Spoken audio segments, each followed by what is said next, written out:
ధనమే సర్వం వనుచు సుఖమే స్వర్గం వనుచు తండ్రిని వీడితి. ధరణి భోగములెల్ల బ్రతుకు ధ్వంసము చేయ దేవాను చేరితి. దేహి నీ వైపు చేతులెత్తిన నాకు దారిని చూపుము, మార్గము చూపుము ఇంటికి, నా తండ్రి ఇంటికి. క్రీస్తునందు ప్రియులారా, యేసుక్రీస్తు వారి పవిత్ర నామములో మీ అందరికీ శుభాలు, వందనాలండి. మరోసారి దైవవాక్య ధ్యానం కొరకై మిమ్మల్ని ప్రేమపూర్వకంగా ఆహ్వానిస్తూ ఉన్నాను. త్రిత్వం తర్వాతి 3వ ఆదివారం డి సరణిలో పరిశుద్ధ లేఖనములు మనము ధ్యానించుదాం. ప్రార్థన. కృపాసత్య సంపూర్ణమైన తండ్రి, పరిశుద్ధమైన దేవానికి స్తోత్రం నాయన.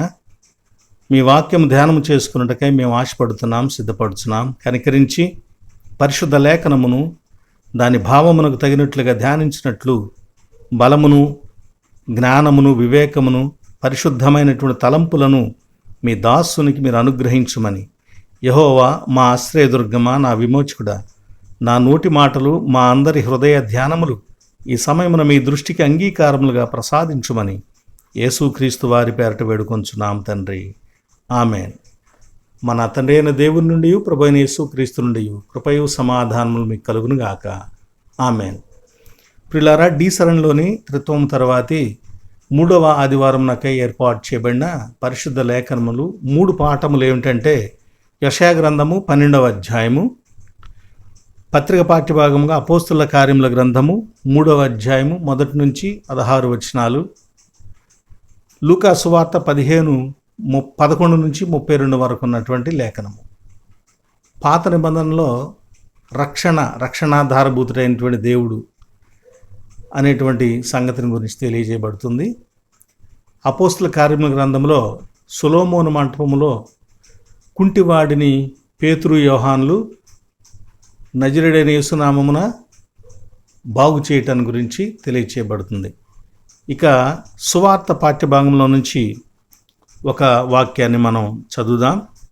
లూకా సువార్త 15వ అధ్యాయము 24వ వచనం. ఈనా కుమారుడు చనిపోయి మరలా బ్రతికెను, తప్పిపోయి దొరికెను అని చెప్పెను. అంతట వారు సంతోషపడసాగిరి. క్రీస్తునందు ప్రియ సహోదరి సహోదరులారా, యేసుక్రీస్తు వారి పవిత్ర నామములో మీ అందరికీ మరోసారి శుభాలండి, వందనాలు తెలియచేస్తున్నాను. ఈరోజు మన యొక్క సంఘ సాహిత్యం ప్రకారం, లిటర్జీ ప్రకారము డి సరణిలోని త్రిత్వ ఆదివారం 3వ ఆదివారపు లేఖన భాగములు. ఈ త్రిత్వ ఆదివారమును కొన్ని ప్రత్యేకమైన అంశాలను ధ్యానించుటకై పూర్వకాలంలో సంఘ పండితులు ఏర్పాటు చేశారు. అంటే ప్రతి ఆదివారమున ఒక్కొక్క పాఠమును ఏర్పాటు చేయటంలో ఒక ప్రత్యేకమైన ఉద్దేశాన్ని కలిగి ఏర్పాటు చేశారు. కనుక ఆ ఉద్దేశాలను తెలుసుకొని ధ్యానించడం ద్వారా మరింత పుష్కలమైనటువంటి అవగాహన మనం కలిగి ఉంటామని తెలియచేస్తూ ఉన్నాను. ఇక సంఘ సాహిత్యం ప్రకారము ఈ త్రిత్వములోని 27 ఆదివారాలను మొదటి ఆదివారము, మొత్తం ఆదివారాల్లో పరలోక రాజ్యాన్ని గురించి ధ్యానం చేస్తాం. మళ్ళీ దాన్ని 5 భాగాలు చేశారు. ఆ 5 భాగాల్లో మొదటి భాగము త్రిత్వము తర్వాత మొదటి ఆదివారం నుంచి 6వ ఆదివారం వరకు ఉన్నటువంటి మొదటి భాగం. దీనిలో పాపులు, పరలోక రాజ్యము, వారి యొక్క ప్రవేశము, పరలోక రాజ్యంలో ప్రవేశించిన పాపుల యొక్క స్థితిగతులు మొదలైన వాటిని గురించి ఈ 6 ఆదివారాల్లో ధ్యానం చేస్తాం. గుర్తుపెట్టుకోండి, సువార్త పాఠము భూమికగా ఇవన్నీ కూడా ఏర్పాటు చేయబడ్డాయి. ఇక మొదటి ఆదివారమున త్రిత్వం తర్వాత పరలోక రాజ్యం యొక్క ఉనికి, దాని విశిష్టతను గురించి, దాని విశిష్టమైన ఉనికిని గురించి ధ్యానిస్తాం.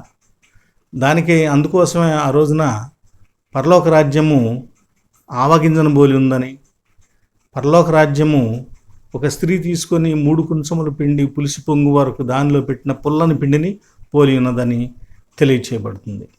2వ ఆదివారమున పరలోక రాజ్యము నీతిమంతుల కొరకే కాదు, పాపుల కొరకు కూడా ద్వారాన్ని తెరిచింది అనే విషయాన్ని తెలియజేయడం కోసమై యేసుక్రీస్తు వారు సుంకపు మెట్టు వద్ద కూర్చున్నటువంటి మత్తయిని, లేవీని పిలిచినటువంటి పాఠమును మనం ధ్యానించాం. ఇక ఈ 3వ ఆదివారమున పరలోక రాజ్యంలో పాపులు ప్రవేశిస్తున్నారు అనేటువంటి ఉద్దేశాన్ని, నిజాన్ని గుర్తించడం కోసమై చిన్న కుమారుడికి సంబంధించిన వృత్తాంతమును, ఉపమానమును ఏర్పాటు చేయడం జరిగింది. ఒక సూక్తి ఏంటంటే, it is no coincidence that Jesus talks endlessly about love, free love, unconditional love. యేసుక్రీస్తు వారు ఆయన ఒకవైపు ప్రేమను గురించి తెలియచేస్తూ ఆ ప్రేమను తన జీవితంలో కూడా చూపించి ఉన్నాడు. పరలోక రాజ్యము పాపులను పిలుస్తున్న సంగతిలో దేవుని ప్రేమను గురించి తెలియచేయబడుతుంది. యేసుక్రీస్తు వారే దేవుని ప్రేమ. దేవుడు లోకమును ఎంతో ప్రేమించెను, దానికి గుర్తుగా ఆయన ఏం చేశారంటే తన కుమారుణ్ణి అనుగ్రహించెను అని చెప్పబడింది. ఇక ఈ 15వ అధ్యాయం, లూకా సువార్త 15వ అధ్యాయంలోనండి 3 ఉపమానాలు ఉన్నాయి.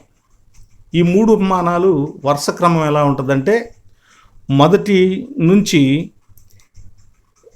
7 వచనాల వరకు తప్పిపోయిన గొర్రెని గురించి ఉంటుంది. 100 గొర్రెల్లో నుంచి ఒక గొర్రె తప్పిపోతే దాన్ని కాపరి వెళ్ళి వెతకటం. తర్వాత 8వ వచనం నుంచి 10వ వచనం వరకు ఏముంటుందంటే, ఒక స్త్రీ ఆమెకున్న 10 నాణ్యాల్లో ఒక నాణ్యం పోగొట్టుకొని దానిని వెతకటం. ఇక చివరి వరకు 11వ వచనం నుంచి ఉన్నటువంటి ఉపమానం ఏంటంటే, చిన్న కుమారుడు, ఒక తండ్రి 2 కుమారులు, వాళ్ళలో చిన్న కుమారుడు తప్పిపోయి తిరిగి రావడానికి సంబంధించినటువంటి సంగతి ఏర్పాటు చేయబడింది. ఈ 3 టెక్స్ట్లను మనం కొంచెం మార్చుదాం. అంటే నాణ్యమునకు సంబంధించింది మొదట చెప్పుకుంటే చాలా ఒక సరైనటువంటి అవగాహనగా ఉంటుందేమోనని అభిప్రాయంతో నేను తెలియజేస్తున్నాను. ఎందుకనంటే 3 కూడా తప్పిపోయిన వస్తువులు లేదా వ్యక్తులు, జీవాలు మనం చూస్తే మొదట నాణ్యము, తర్వాత గొర్రె, ఆ తర్వాత మనిషి. జీవం లేనిది, విలువ ఉన్నది నాణ్యము. రెండోది జీవం, ప్రాణం ఉన్నది, విలువైనది గొర్రె. మూడవది మనిషి, జీవము, ప్రాణము, ఆత్మ, ఆలోచన, దైవ స్వరూపము కలిగినటువంటి వ్యక్తి. కనుక ఈ 3 ఆ రీతిగా మనం చూస్తే బాగుంటుందేమో. మొదట నాణ్యాన్ని గురించి చూసినట్లయితే 10 నాణ్యాలు. ఇక్కడ 10 అనేటువంటి మాటను తీసుకుని కొన్ని సంగతులు చెబుతాను, జ్ఞాపకం ఉంచుకోండి. మాస్టర్ గారు 10 అని వచ్చింది కాబట్టి టాపికల్ మెసేజ్ ఏమైనా మాట్లాడుతున్నామా అనుకుంటారేమో, 10 అని వచ్చింది కాబట్టి వీటిని చెబుతున్నాం అనుకుంటారేమో. కాదు, ఒక అవగాహన కోసం మనం చూద్దాం. వాస్తవంగా 10 అనేది ఇశ్రాయేలీయులకు చాలా ప్రాముఖ్యమైనది. ఆ 10 అనేది 1 10 ఆజ్ఞలు, 2 10వ వంతు దశమ భాగం దేవునికి ఇచ్చేది. దేవుడు 10 ఆజ్ఞలు ఇచ్చాడు, వారు దేవునికి దశమ భాగాన్ని ఇవ్వటం అనేటువంటి విషయం రాయబడింది. అయితే ఈ 10 ఆజ్ఞలు అనేది ఒక చట్టం, ఒక చట్రం. దానిలో ఇశ్రాయేలు జాతి కొనసాగుతుంది. 10 ఆజ్ఞల్లో 9 ఆజ్ఞలు నెరవేర్చి 1 ఆజ్ఞను నెరవేర్చకపోయినా వాడు పాపి అయిపోతాడు. యాకోబు పత్రిక 2వ అధ్యాయం 10వ వచనం, 9 ఆజ్ఞలను నెరవేర్చి 1 ఆజ్ఞలో తప్పిపోయిన యెడల ఆజ్ఞలన్నిటి విషయంలో తప్పిపోయినవాడు అంటే పాపి. 10 ఆజ్ఞల చట్టం మనిషిని పాపిగానే చూపిస్తూ ఉన్నది, తప్పిపోయిన వానిగానే చూపిస్తూ ఉన్నది. జీవితంలో తప్పిపోయిన, దారి తప్పిన, పాడైపోయిన పాపిగానే చూపిస్తున్నది. రెండవది, 10 తరముల వరకు శాపం పొందిన వారు ఉన్నారు, 10 తరముల వరకు వెలివేయబడినటువంటి వారు ఉన్నారు బైబిల్లో. వాళ్ళు ఎవరంటే, ద్వితీయోపదేశకాండం 23వ అధ్యాయం మొదటి 2 వచనాల్లో వృషణములు కోయబడిన వాడు కానీ, మర్మాంగము కోయబడిన వాడు కానీ, కుండు కానీ దేవుని సమాజంలో చేరకూడదు. అలాంటి వాడు ఎవడైనా ఉంటే వాడికి సంబంధించిన 10 తరాల వారు దేవుని సన్నిధిలోనికి రాకూడదు. దేవుడు తన చట్టం ద్వారా కొంతమందిని బయట ఉంచేశారు. వాళ్ళు పాపులా, అలా పుట్టటాన్ని బట్టి పాపులా. ఒకవేళ ఎవరైనా బలవంతంగా వారి మర్మావయవాలు కోసేస్తే అందువలన అది వారి తప్ప. అంటే కొన్ని విషయాలలో వీటికి ఎగ్జంప్షన్స్ ఇవ్వటానికి అవకాశం లేదా అంటే లేదు అని అన్నారు కఠినంగా. కనుక ఎగ్జామ్షన్ పొందగలిగిన వారు ఇండు కూడా పాపులుగా తీర్పు పొందుతున్న వాళ్ళు కొంతమంది ఉన్నారు. దేవుని సమాజానికి, సంఘానికి వెలుపులుగా ఉంటున్నవారు. మూడవది 10 మంది అనే మాట. 10 మంది నడిచిందే బాట, 10 మంది పాడిందే పాట. ఇది ఒక జాతీయం. ఈ జాతీయంలో ఉన్నటువంటి సంగతి మనకేం చెబుతున్నది? మనము 10 మంది అంటే సమాజం, మన చుట్టూ ఉన్నటువంటి సంఘం అంతటిని కూడా ఈ 10 మంది అనే మాట ద్వారా తెలియచేస్తుంది. కాబట్టి ప్రియులారా, ఈ స్త్రీ తీసుకున్న 10 నాణ్యాల్లో ఒకటి పోగొట్టుకుని తిరిగి పొందటం అనేది నాణ్యము 10 అనేటువంటి సంఖ్యను బట్టి పాపులుగా మిగిలిపోయిన వారు, పాపులుగా నిలిచిపోయినటువంటి వారు, ఒకవేళ తమ తప్పున్నా లేకపోయినా పాపులుగా త్రోసివేయబడినటువంటి మనుషులు, పాపులం కాదు నీతిమంతులం అని ఎంత ప్రయత్నించినా కానీ నీతిమంతులు కాలేనటువంటి వ్యక్తులను సూచిస్తున్నది. కనుక ఇక్కడ రెస్పాన్సిబిలిటీ ఎవరిది? ఎవరు తీసుకోవాలి? నాణ్యానికి ఏమైనా రెస్పాన్సిబిలిటీ ఉందా? తప్పిపోవటంలో దాని తప్పు ఏమైనా ఉందా? లేదు, స్త్రీ తప్పే. ఆమె దగ్గర ఉన్న 10 నాణ్యాలను భద్రం చేసుకోవాల్సిన బాధ్యత ఆమెది. కనుక రెస్పాన్సిబిలిటీ ఆమెదే, కానీ నాణ్యానికి మాత్రం కాదు. కనుక ఆమె ఏం చేసింది? దీపం వెలిగించింది, ఇల్లు మొత్తం ఊడ్చి నాణ్యాన్ని పొందింది. చూసారా, అంత పని మొత్తం ఆమె చేసింది నాణ్యాన్ని గురించి. నాణ్యం ఏం పని చేయలేదు. ఎక్కడ పడిపోయిందో అక్కడ ఉన్న నాణ్యం ఈమె అంతా వెతుక్కుని తెచ్చుకోగలిగింది. పూర్తి బాధ్యత స్త్రీ తీసుకుంటుంది. దేవుడు కూడా కొంతమంది విషయంలో పూర్తిగా తానే పనిచేస్తున్నాడు, వారిని తన వారిగా చేసుకోవటానికి. సంపూర్ణంగా అన్ని కార్యక్రమాలు ఆయనే చేస్తూ ఉన్నాడు.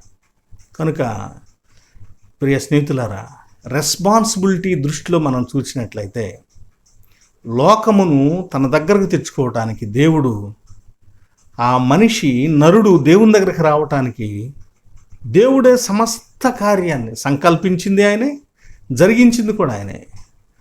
తన కుమారుని పంపించి పాపక్షమాపణను ప్రసాదించాలనుకున్నాడు, సమాధానం చేసుకోవాలనుకున్నాడు. అనుకోవటమే కాకుండా కుమారుడు పంపించాడు, ఆయన ద్వారా అంతా జరిగించిన వాడు కూడా ఆయనే. కనుక ఈ ఉపమానము దేవుని యొక్క రెస్పాన్సిబిలిటీ, పాపులను తన దగ్గరకు చేర్చుకోవడంలో ఆయన ఎంత దూరం వెళ్ళి పని చేస్తూ ఉన్నాడో. Unconditional love.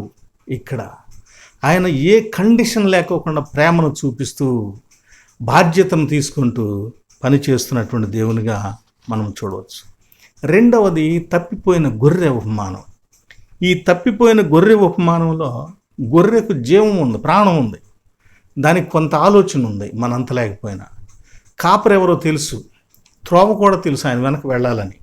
అయినా అనుకోకుండా బై మిస్టేక్ కాపరితో పాటు గొర్రెలన్నీ ముందుకు రావటమో, లేక అది దారి తప్పిపోవటమో, జారి అక్కడ ముళ్ళ కంపల్లో పడిపోయింది, తప్పిపోయింది. అంటే 2 రకాల అవకాశం ఉంది. దానంతట అదైనా తప్పిపోయే అవకాశం ఉంది, రెండవది పొరపాటుకు కూడా తప్పిపోయే అవకాశము ఉన్నది. కాబట్టి ఇక్కడ ఈ గొర్రెది రెస్పాన్సిబిలిటీ ఉంది, కాపరిది కూడా రెస్పాన్సిబిలిటీ ఉంది. కాపరి ఉందే గొర్రెను ఎక్కడికి పోకోకుండా కాపాడటానికి. కనుక ఇద్దరి రెస్పాన్సిబిలిటీ ఉంది, ఇద్దరు బాధ్యత తీసుకోవాలి తప్పిపోవటంలో. కాబట్టి కాపరి 100 గొర్రెలను వదిలిపెట్టి దానికోసం వెళ్తున్నాడు. గొర్రె కూడా ఏ ముళ్ళ కంపల్లో ఉందో, లేదా ఎక్కడ లోయలో కానీ గుంటలో కానీ పడిపోయి ఇరుక్కుపోయిందో అక్కడ నుంచి అది కాపరి కోసం చూస్తూ ఉంటుంది. ఇద్దరు ఒకరినొకరు వెతుకుతూ ఉంటారు. కాపరి కేకలు వేసి పిలుస్తూ ఉంటాడు, గొర్రె కూడా ఆ కేకలు విని నేను ఇక్కడున్నానని అది కూడా అరుస్తూ కాపరికి తెలియచేయబడుతుంది. ఇక్కడ పరస్పర బాధ్యతాయుతమైనటువంటి స్థితిని మనం చూడవచ్చు. దేవుడు కొందరి విషయంలో వారు తప్పిపోయినటువంటి వారిని ఆయన వెతుకుతున్నాడు. అలా వెతుకుతున్నటువంటి ఆయనకు వారు కూడా రెస్పాండ్ అయ్యి ఆయన్ని కలుసుకోగలుగుతున్నారు. వీళ్ళకి సూచన ఎగ్జాంపుల్గా మనం చెప్పుకోవాలంటే, పోయిన వారం మనం ధ్యానం చేసినటువంటి మత్తయి సుగుణాలు కలిగినటువంటి వాడు, మంచి గుణం కలిగినటువంటి వాడు, బాప్తిస్మిచ్చి యోహాను ద్వారా బుద్ధిని పొందినటువంటి వాడు, మారు మనసు పొంది జీవిస్తున్నాడు, దేవుని కోసం ఎదురు చూస్తున్నాడు. కానీ తాను ఆరాధించడానికి వెళ్ళలేడు దేవాలయంలోనికి. అక్కడ ఒక పెద్ద సమాజం ఉంది, అది అతన్ని దూరంగా ఉంచుతుంది. కనుక దేవుని అవసరం కోసం ఎదురు చూస్తూ ఉంది. కనుక దేవుడే అక్కడికి వచ్చాడు. ఇద్దరు ఈయన పిలిచాడు, వెతుక్కుంటూ వెళ్ళి ఆ గొర్రె మారు మాట్లాడకుండా ఆ సుంకపు పెట్టెను వదిలిపెట్టి, మెట్టును వదిలిపెట్టి ఆయన వెంట నడిచింది. తప్పిపోయిన గొర్రె ఎగ్జాంపుల్గా మనం చెప్పుకోవచ్చు. ఇక్కడ ప్రభువు ఎలా ఉన్నాడంటే, ఆయన కలిగినటువంటి ప్రేమను గురించి చెప్పుకోవాలంటే ఎండ్లెస్ లవ్, అంతము లేనటువంటి ప్రేమను దేవుడు ఇక్కడ చూపిస్తూ ఉన్నాడు. ఇక ప్రియ స్నేహితులారా, మూడవ ఉపమానం చిన్న కుమారుడు తప్పిపోయి తిరిగి రావటానికి గురించి ఉపమానం. ఈ ఉపమానంలో తండ్రి, చిన్న కుమారుడు వీళ్ళిద్దరిని చూసినట్లయితే తండ్రి ఎక్కడ చిన్న కుమారుడికి సలహా ఇవ్వలేదు, చిన్న కుమారుడితో మాట్లాడలేదు, చిన్న కుమారుడిని విభేదించలేదు, అతనికి సంబంధించి ఏది కూడా వ్యతిరేకంగా తండ్రి చేయలేదు. చిన్న కుమారుడే మాట్లాడాడు, దూరంగా వెళ్ళిపోయాడు, పాడైపోయాడు, తిరిగి వచ్చాడు, తండ్రి చేర్చుకున్నాడు. అంటే తండ్రి ఏ విధమైన బాధ్యత లేని వానిలాగా కూర్చుని ఉన్నాడు, కుమారుడే తప్పిపోయి తిరిగి వచ్చాడు. అంటే ఇక్కడ పూర్తి రెస్పాన్సిబిలిటీ తప్పిపోయిన కుమారుడిది. వాడు జ్ఞానం ఉంది, తెలివి ఉంది, దేవుని తండ్రి సన్నిధిలో ఉండి వెళ్ళాడు కనుక ఆ సన్నిధిని గురించి తెలుసు కాబట్టి వాడు మళ్ళీ తిరిగి రావటం అనేది మనిషి యొక్క సంపూర్ణమైనటువంటి బాధ్యతగా ఇక్కడ మనము చూడవచ్చు. ఇక్కడ దేవుడు ఆ వ్యక్తి పట్ల అన్కండిషనల్, ఏ కండిషన్ లేకుండా దేవుడు ప్రేమిస్తున్నాడు. కాబట్టి ఈ మూడు రకాలైనటువంటి ప్రేమ దేవుడు ఈ మూడు ఉపమానాల్లో తెలియచేస్తున్నాడు. అలాగే వ్యక్తుల పట్ల, రక్షణ పట్ల, వారి రక్షణ పట్ల దేవుని బాధ్యత ఏమిటి, వ్యక్తి బాధ్యత ఏమిటి అనేటువంటి విషయాలను కూడా దీని ద్వారా తెలియచేస్తున్నాడు. ఆ 10 నాణ్యాలు తప్పిపోయినా, వెళ్ళిపోయినా, అనేకులతో కలిసిపోయిన 10 గోత్రాలకు కూడా సాదృశ్యంగా ఉన్నాయి. ఆ 10 గోత్రాలలో ఎదురు చూస్తున్నటువంటి విలువైనటువంటి వ్యక్తులు ఉన్నారు. ఆ విలువైన వ్యక్తులను కావాలని ప్రభువే స్త్రీ కనుక ఊడ్చినట్లుగా వెళ్ళి వెళ్ళి వెళ్ళి ఆయనే కావాలని వాళ్ళ దగ్గరికి వెళ్ళి వాళ్ళని వెతికి పట్టుకొని తెచ్చుకుంటున్నారు. సుఖారున గ్రామం దగ్గరికి వెళ్ళి ఆయన ఎదురు చూశాడు. ఎండవేళ ఎదురు చూసి అక్కడ ఒక జ్ఞానం కలిగినటువంటి స్త్రీ ఉంది, ఆమెను సంపాదించుకోగలిగాడు ఆయన ఆ సుఖారు బావి దగ్గర. కాబట్టి స్నేహితులారా, ఈ 3 ఉపమానాలు చాలా లోతైన ఇలాంటి భావాలను కలిగి ఉంటూ ఉన్నాయి. ఈ భావాలను మనము తెలుసుకోవలసినటువంటి వారమై ఉన్నాం. దేవుడు ఈ 3 ఉపమానాలను ప్రభువు తెలియచేయటం ద్వారా తాను సర్వలోక ప్రజల పట్ల కూడా ఎలాంటి భావాన్ని కలిగి ఉన్నాడో తెలియజేస్తున్నాడు. అంటే దీన్ని మనం సర్వలోక ప్రజలకు కూడా గుర్తుగా చెప్పుకోవచ్చు. ఈ సర్వలోక ప్రజలకు గుర్తుగా అంటే దేవుడు కొందరి విషయంలో ఎంతవరకైనా వెళుతున్నాడు, ఏమేం చేస్తున్నాడు. రెండవది, కొందరి విషయంలో ఆయన ఎంతవరకు బాధ్యత తీసుకున్నాడు, వాళ్ళు ఎంతవరకు బాధ్యత తీసుకుంటున్నారు. మరి కొందరి విషయంలో దేవుడు ఎంత దూరం వెళ్ళాల్సి వస్తుంది, ఎక్కడ ఉండాల్సి వస్తుంది, ఎలా వారిని తన సొంతం చేసుకుంటున్నాడు అనే సంగతులు తెలియచేయబడుతూ సర్వలోక ప్రజలకు కూడా ఇది గుర్తుగా ఉంటూ ఉన్నది. ఇక రెండవ ముఖ్యమైనటువంటి భాగము ఏమిటంటే, ఈ ఉపమానమునకు పండితులు పెట్టినటువంటి పేరు ప్రాడిగల్ సన్, తప్పిపోయిన కుమారుడు. ప్రాడిగల్, ప్రో అంటే ఫోర్త్, అగేరే టు డ్రైవ్. ఈ 2 మాటలకు అర్థం ఏంటంటే, a person who spends money in a recklessly extravagant way. ఒక వ్యక్తి తన ధనమును ఇష్టం వచ్చినట్లు అజాగ్రత్తగా, లెక్కలేనితనంగా ఖర్చు పెడుతూ విపరీతంగా దాన్ని చేసేటువంటి వ్యక్తి,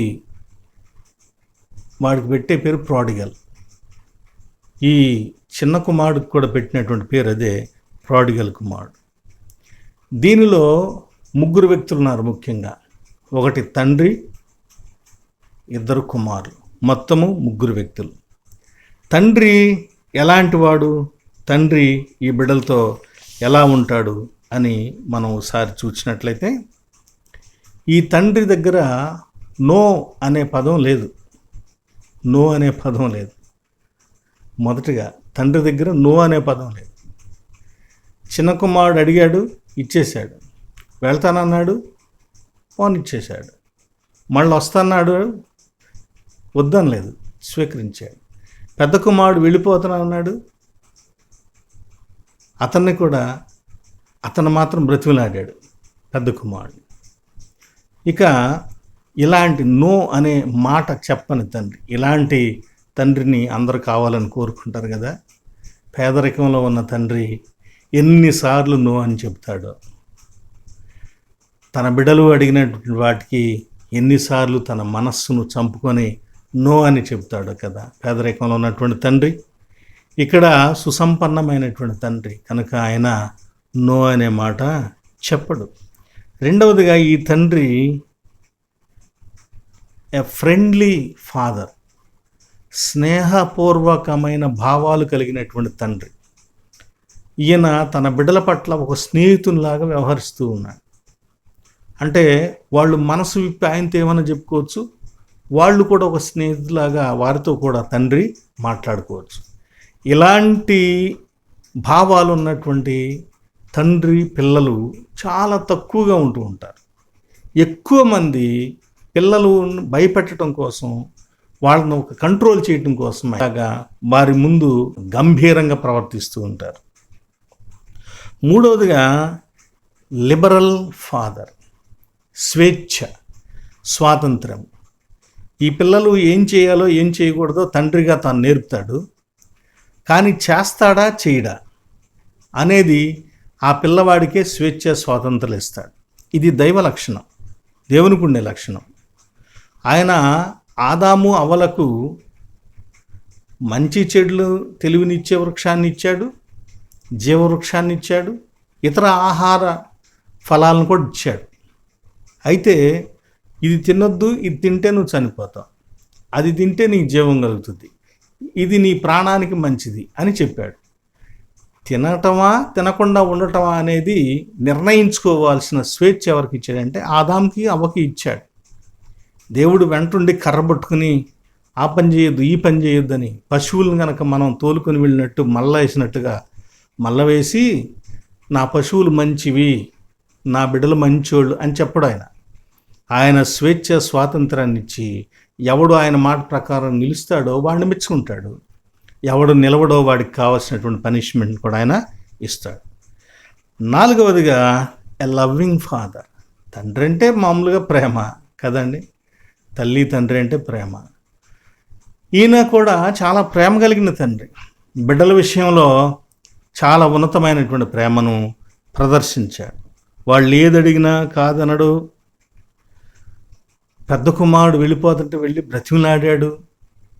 కనుక ఆ బిడ్డల పట్ల ఎంతో స్వేచ్ఛను, వారి ఇష్టానికి వారిని విడిచిపెట్టి వారు క్రమంగా ఉంటారా అక్రమంగా ఉంటారా నిర్ణయించుకునేటువంటి ఒక స్వేచ్ఛ స్వాతంత్రానికి కూడా వారికి ఇచ్చినటువంటి తండ్రి. ప్రేమ కలిగిన వాడు.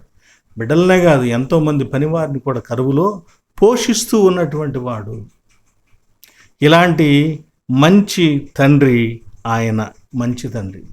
స్వేచ్ఛ స్వాతంత్రాలు ఇచ్చారా అంటే ఇచ్చింది తప్పు చేయటానికి కాదు, తప్పు చేయకుండా ఉండటానికి.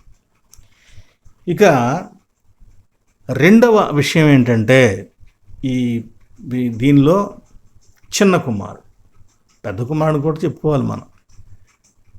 చిన్న కుమారుడు వీడు మొదట ఒక గౌరవనీయమైన స్థితిలో ఉన్నవాడు, ఒక గౌరవనీయమైనటువంటి తండ్రి, అన్న, తాను, తల్లి, కుటుంబము. తల్లి లేకుండా కుటుంబం ఉండదు కదా. ప్రభు ఉపమానంగా చెప్పాడు కాబట్టి విషయాలన్నీ చెప్పలేదు. నీతి ఏం కావాలో దానికోసం చెప్పాడు. కనుక తన చుట్టూ ఉన్నటువంటి తన కుటుంబము ఒక గౌరవనీయమైన స్థితిలో ఉన్న కుటుంబము, ఒక సుసంపన్నమైన కుటుంబము, సంపద కలిగిన కుటుంబం, ఆస్తి కలిగినటువంటి కుటుంబము, ధనవంతుడు, గౌరవం ఉంది, ఆస్తి ధనం ఉంది. 3, తండ్రి గొప్ప తండ్రి, ఆదర్శనీయమైనటువంటి తండ్రి, ప్రేమ కలిగిన తండ్రి. ఇలాంటి మంచి పేరెంట్స్ను కలిగినటువంటి వాడు. అంటే ఒక వ్యక్తికి ఎలాంటి కుటుంబంలో పుట్టాలో అలాంటి కుటుంబంలో పుట్టాడు వాడు. ప్రతివాడు ఎలాంటి మంచి కుటుంబాన్ని కోరుకుంటాడో అలాంటి కుటుంబంలో పుట్టాడు చిన్న కుమారుడు. అయితే వీడికి ఉన్నటువంటి బుద్ధి అల్ప బుద్ధి. అల్పుడెప్పుడు పలుకు ఆడంబరముగాను, సజ్జనుండు పలుకు చల్లగాను, కంచు మ్రోగినట్లు కనకంబు మ్రోగున అని చెప్పినట్లు ఎప్పుడు గొప్పలు పోయేటువంటి స్థితి ఈ చిన్న కుమారులో ఉంది. ఏం గొప్పలు పోతాడు? బహుశా నాకు గనక డబ్బు ఉంటే నా చేతిలోన, నేనైతే ఈ పని అట్ట చేస్తా, నేనైతే ఈ పని ఇట్ట చేస్తా, నేనైతే ఇదిగో ఫలానా రీతిగా అని తనను తాను డంభంగా మాట్లాడుకునేటువంటి లక్షణం ఇతనిలో ఉంటూ ఉంటుంది. కాబట్టి ఇతను ఎప్పుడు ఆడంబరాల కోసమై మాట్లాడుతూ పలికేవాడిగా ఉంటూ ఉంటాడు. తన తండ్రి స్వేచ్ఛనిచ్చాడు, స్వాతంత్రాన్ని ఇచ్చాడు, ఫ్రెండ్లీనెస్ని చూపాడు, ప్రేమ చూపుతున్నాడు. కనుక ఆ తండ్రి దగ్గర ఇతడు ఆ స్వేచ్ఛను దుర్వినియోగం చేసుకుంటూ మాట్లాడుతున్నాడు అన్నమాట. రెండవది, బహుశా తండ్రి నేను సంపాదించింది ఇది, నా పితరులు ఇచ్చింది ఇది అని ఆ కుమారులకు చెప్పి ఉండొచ్చు, దాని గురించి పంచుకొని ఉండవచ్చు. కనుక పెద్దవాడా నీకు ఇది, చిన్నవాడా నీకు ఇది అని వారి యొక్క సిద్ధాంత ప్రకారంగా అన్ని విషయాలు చెప్పి ఉండొచ్చు. కొంతమంది తండ్రులు చాలా మంచి తండ్రులు, తల్లిదండ్రులు ఇద్దరు కూడా వారి బిడ్డలకు వారి దగ్గర ఉన్న ఆస్తిని ఎవరెవరికి ఏమి ఇవ్వాలో ఇచ్చేసేస్తారు. వాళ్ళకేం కావాలో దాన్ని అట్టి పెట్టుకుంటారు. అంటే వీరు అనుకోకుండా ఏదైనా కాలం చెల్లితే వాళ్ళ మధ్య గొడవలు రావు, ఇక వాళ్ళ మధ్య సమస్యలు రావు. ఇలా ఇస్తూనే సంబంధాన్ని బలంగా నిలబెట్టగలుగుతారు కొంత తల్లిదండ్రులు. కొందరు ఇవ్వకోకుండా బిగబట్టి భద్రంగా ఉంచి కూడా సంబంధాలను నిలుపుకోలేరు, బిడ్డలు దూరం అయిపోతారు. కొంతమంది బిడ్డల్లో కూడా ఉండే దుర్లక్షణం ఏంటంటే ఆస్తులను బట్టి తల్లిదండ్రులను దగ్గరికి తీసుకోవటం, దూరం చేయటం, కోపగించుకోవటం, యావగించుకోవటం మొదలైనటువంటి పనులు చేస్తూ ఉంటారు. మీరు ఎక్కడైనా చూసారా? ఆస్తి కోసం బిడ్డలను చంపినటువంటి తల్లిదండ్రులు నూటికో కోటికో ఒకళ్ళు ఉంటారు. కానీ ఆస్తి కోసం తల్లిదండ్రులను చంపినటువంటి బిడ్డలు చాలామంది ఉంటారు. ఇక్కడ ప్రియ దేవుని బిడ్డలారా, తండ్రి స్వేచ్ఛగా చక్కగా ఏం దాచుకోకుండా వాళ్ళకి చెప్పాడు. వీడికి ఆస్తి ఎంత ఉందో తెలిసింది కనుక తెలిసిన దగ్గర నుంచి వీడి హృదయం ఎంతసేపు కూడా ఆడంబరాలతో నిండిపోయి మాట్లాడుతూ ఉన్నాడు. తన ఆస్తిని తాను సొంతం చేసుకుని అనుభవించాలని అనుకుంటూ ఉన్నాడు. అయితే ఇక్కడ బహుశా తండ్రితో నేను గొప్ప వ్యాపారం చేస్తాను, నేను అలా ఉంటాను, ఇలా ఉంటాను అనేటువంటి సంగతులు కూడా డంబాలు పోయి ఉండవచ్చు. చిన్న కుమారుడు చేసినటువంటి మరొక నేరం ఏమిటంటే ఆస్తిని నా వాటా నాకిమ్మని అడిగాడు. దట్ ఈస్ హిజ్ రైట్, హక్కు.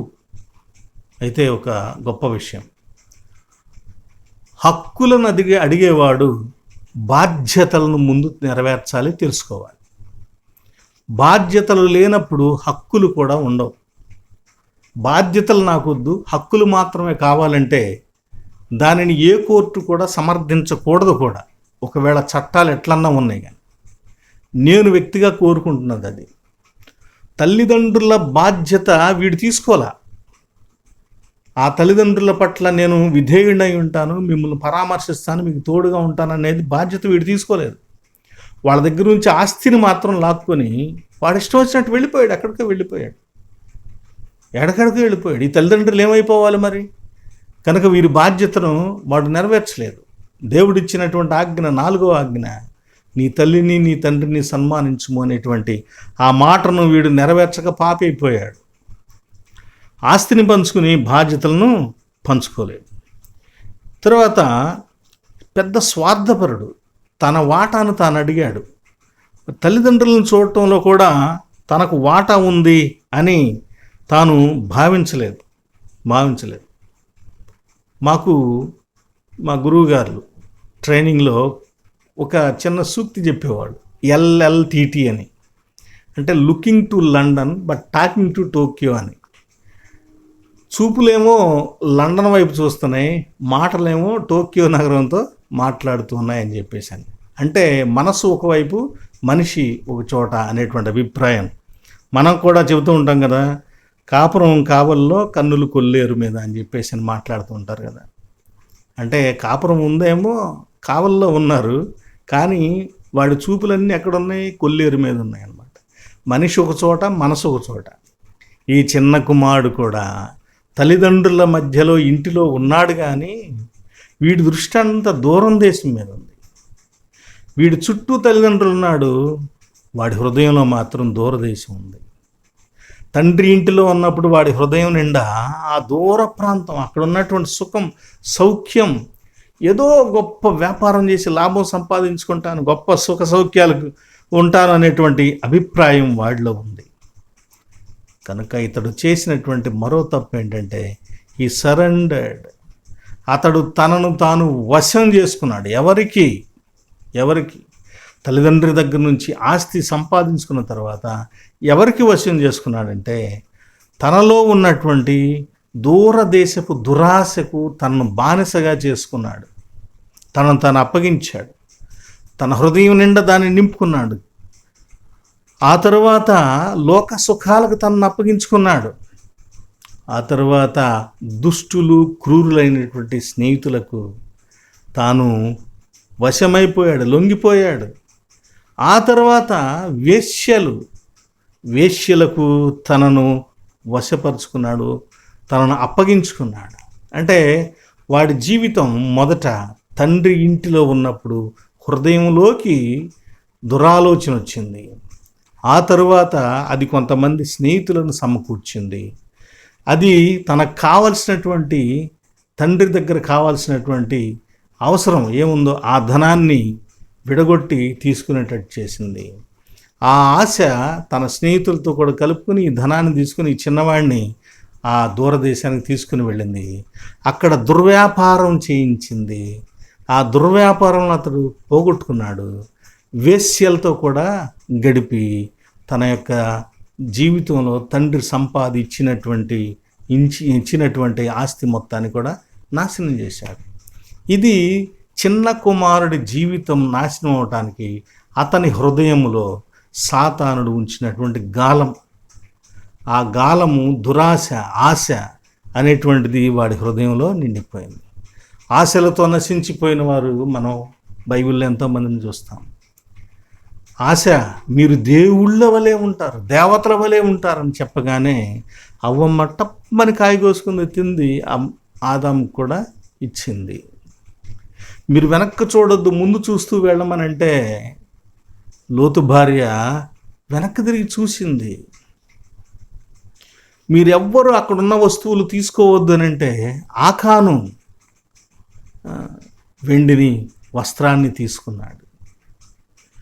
మీకు ఉచితంగా పొందుతున్నారు, ఉచితంగా ఇవ్వండి అని చెప్తూ ఉంటే ఇస్కరియోతు యోధ ధనం కోసం ప్రాకులాడాడు. ప్రియులారా, వీళ్ళందరి జీవితాల్లో మనం చూస్తే వారి ముగింపు చాలా దురదృష్టకరమైనటువంటి ముగింపును వారు పొందారు. కనుక చిన్న కుమారుడు యొక్క నేరాలు ఇవి. మన జీవితాల్లో కూడా ఇవి ఉన్నాయేమో. వీటి వలన మనం కూడా ఏ దశకు వెళ్ళిపోతున్నామో ఒకసారి ఆలోచించుకొని భద్రపడవలసినటువంటి అవసరత చిన్న కుమారుడు వృత్తాంతం మనకు తెలియచేస్తూ ఉంది.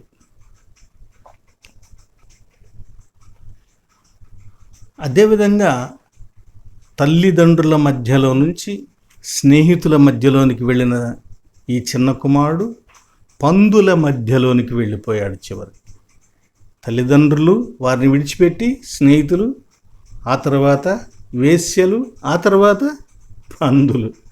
బ్రతుకు ఎంత దారుణం అయిపోయింది, ఎంత దుర్భరం అయిపోయిందండి.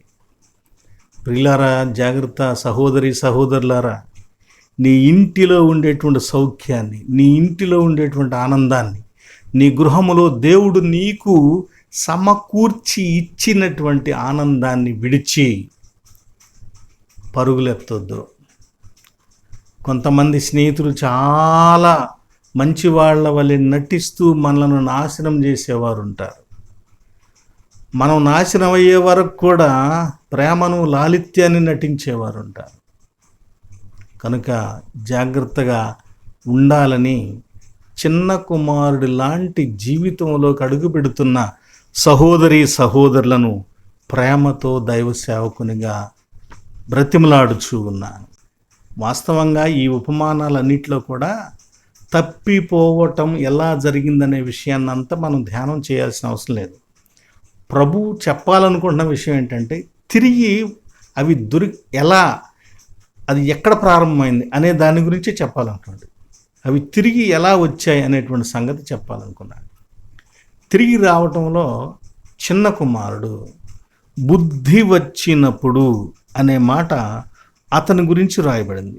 ఎక్కడ 17వ వచనంలో చూడండి.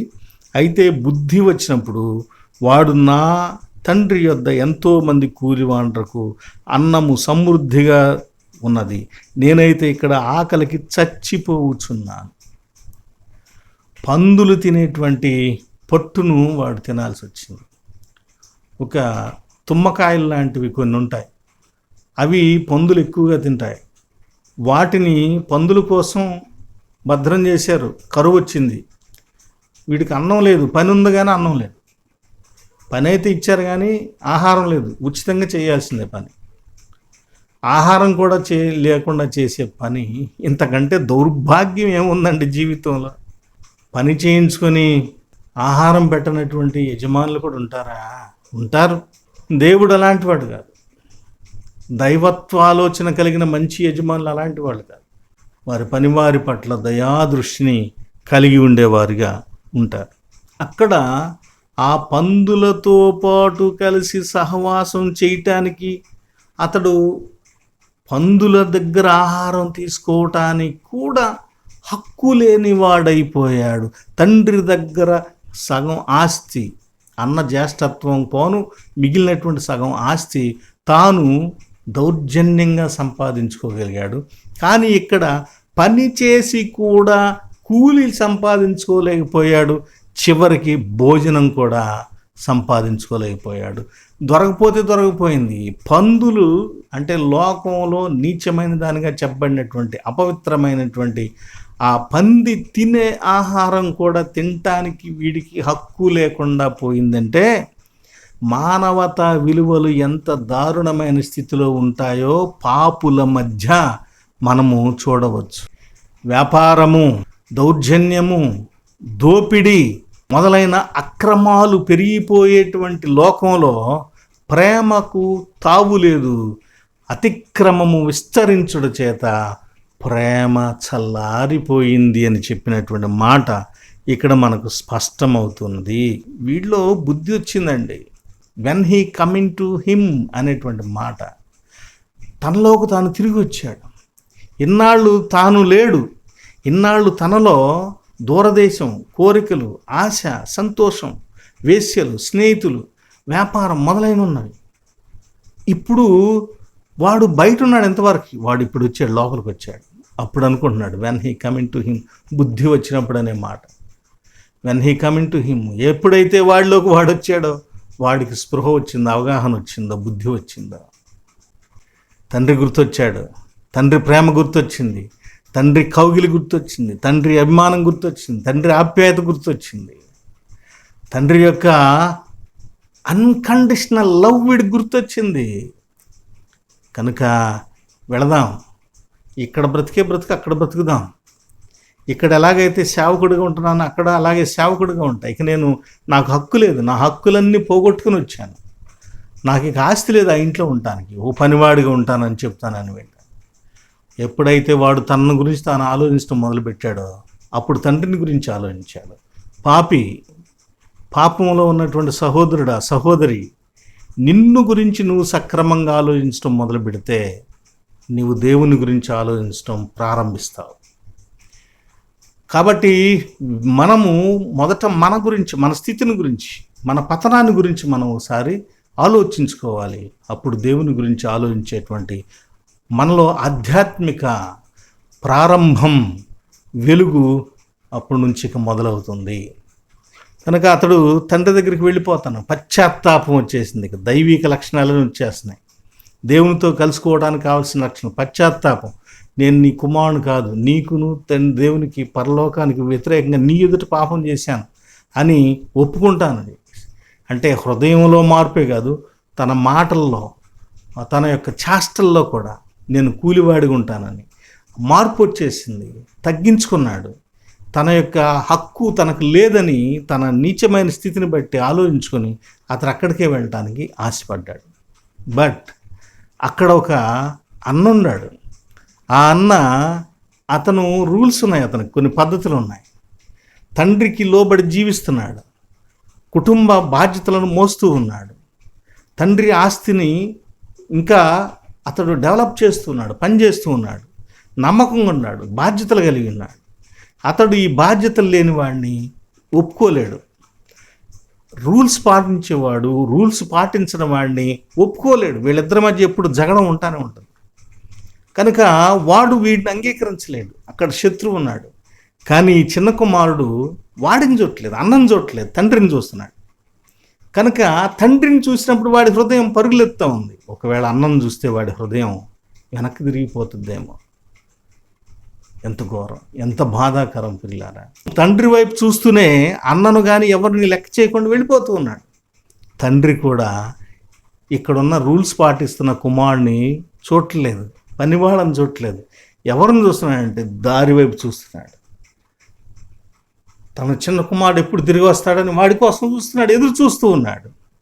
ఆ చిన్న కుమారుడు కోసం ఎదురు చూస్తూ ఉన్నాడు తండ్రి కూడా.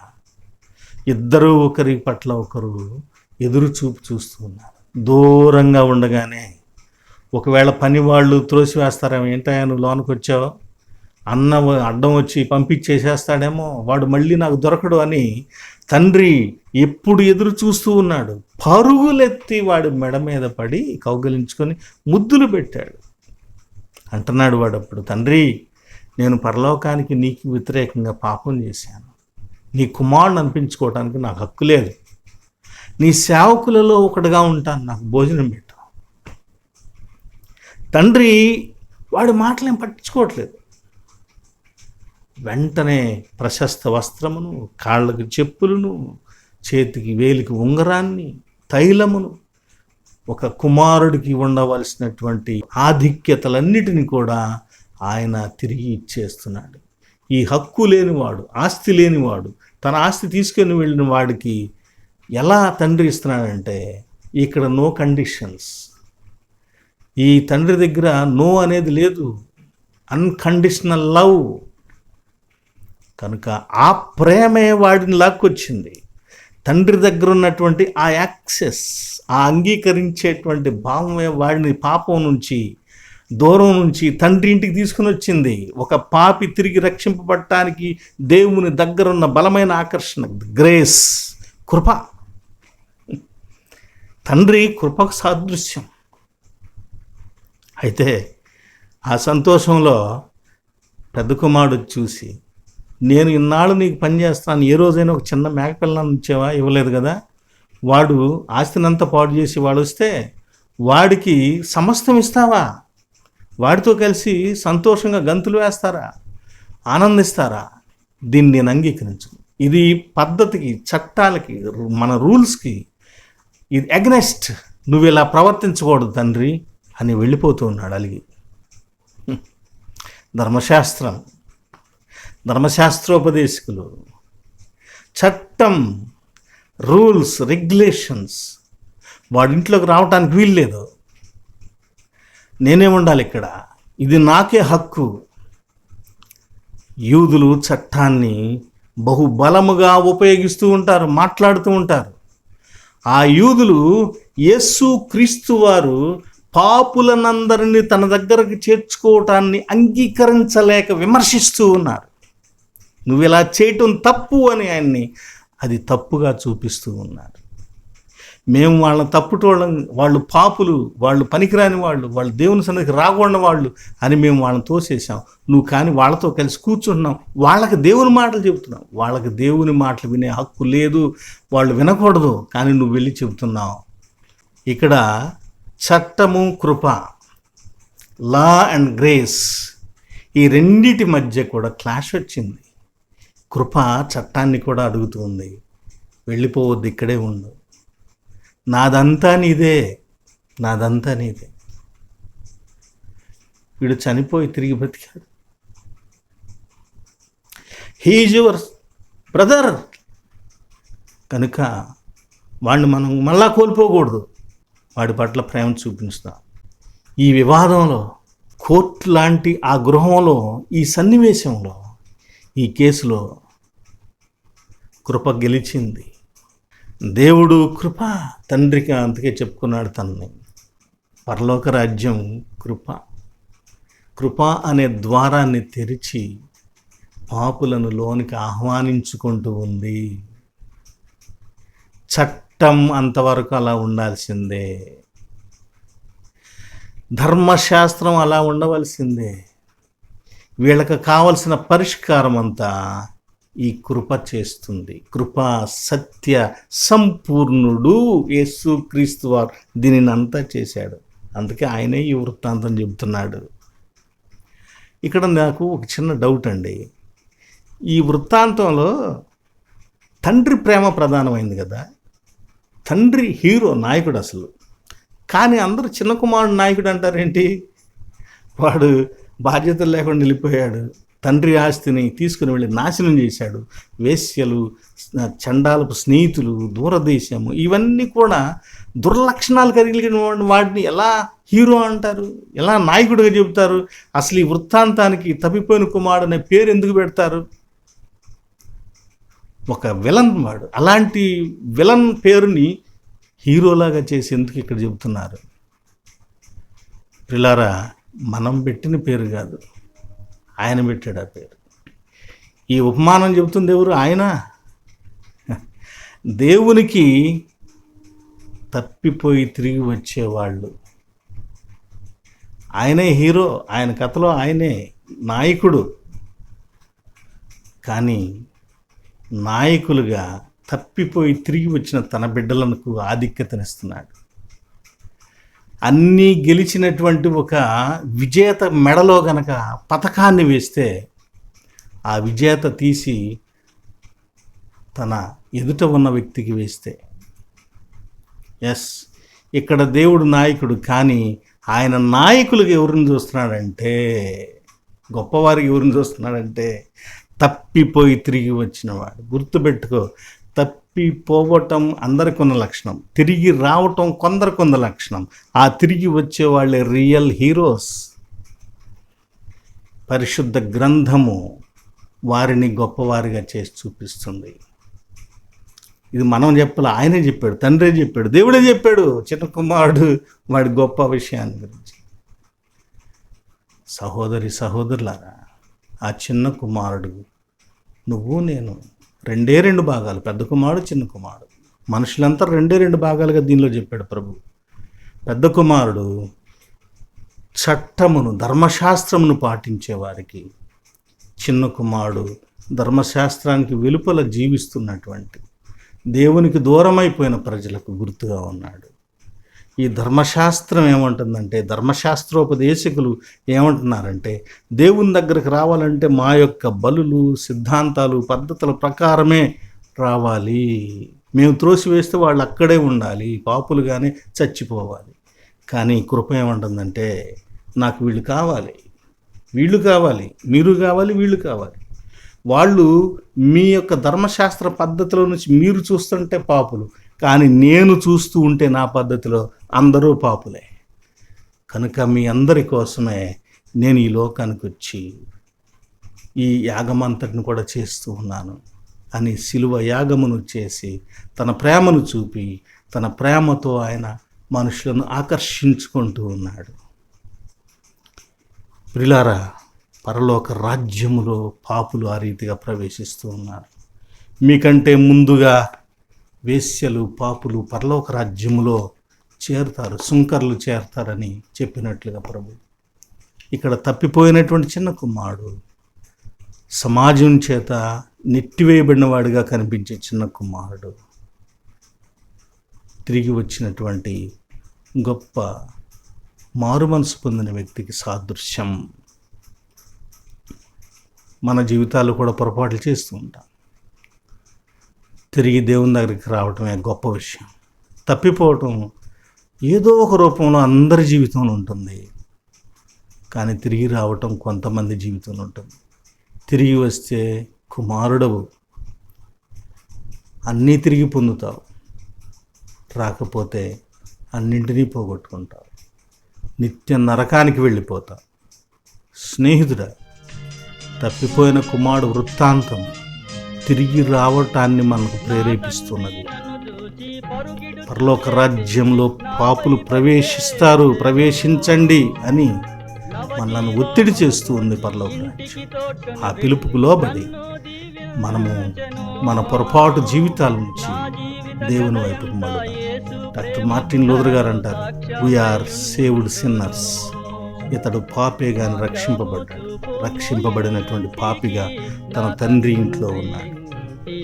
మనం కూడా పాపులమే అయినా రక్షింపబడిన వారినిగా జీవించున్నాం.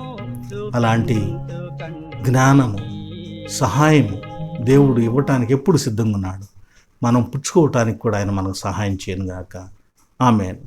సమస్త జ్ఞానమునకు మించిన దేవుని సమాధానం యేసు క్రీస్తు వల్ల మీ హృదయములకును మీ తలంపులకును కావలిండును గాక. ఆమేన్. ప్రార్థన.